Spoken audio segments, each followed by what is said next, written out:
Everyone, আর একটা খুব সুন্দর ভিডিও নিয়ে আমি তোমাদের সামনে চলে এসেছি। আমি অনন্যা, শ্যামনগর থেকে।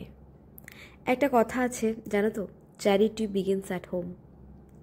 এ persons first responsibility is for the needs of their own family and friends. একদমই তাই। বাড়িটাকে সুন্দর রেখে বাড়ির সবাইকে কেয়ার নিয়ে, পরিবার, বন্ধু বান্ধব সবার কাছের মানুষের কেয়ার নাও, তারপরে সমাজের জন্য কিছু কাজ করো। কখনোই বাড়িটাকে আমরা কেয়ার না নিয়ে যেমন তেমনভাবে ফেলে রেখে আমরা যদি বাইরে চলে যাই চ্যারিটি করতে, সেটাকে বলা হয় ঘরের খেয়ে বনের মোষ তাড়ানো।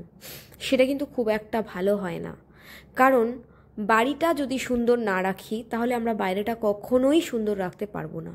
আমাদের প্রত্যেকের উচিত আগে বাড়ির সমস্ত দায় দায়িত্ব, সন্তানদের প্রতি দায়িত্ব, বাড়ির গুরুজনদের প্রতি দায়িত্ব সব কিছু ঠিকভাবে পালন করে যে সময়টুকু আমাদের বেঁচে যায় ভালোভাবে ইউটিলাইজ করা।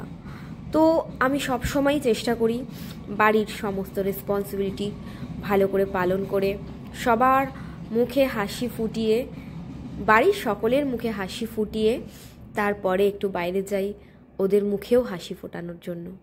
আবার শুধুমাত্র বাড়ি নিয়েই ব্যস্ত, চারিপাশের দুনিয়ায় কি হচ্ছে না হচ্ছে, আমার কি দরকার, এটা হলো চরম স্বার্থপরতা। মানে আমাদের দুই দিক কি ব্যালেন্স করতে হবে, ঘরে এবং বাইরে। আমরা দুই দিক সমানভাবে ব্যালেন্স করে আমরা যদি সুন্দরভাবে চলতে পারি তাহলেই আমরা সুন্দর সমাজ করতে পারবো। কারণ ঘরকে খারাপ রেখে কখনো পরকে ভালো রাখা যায় না।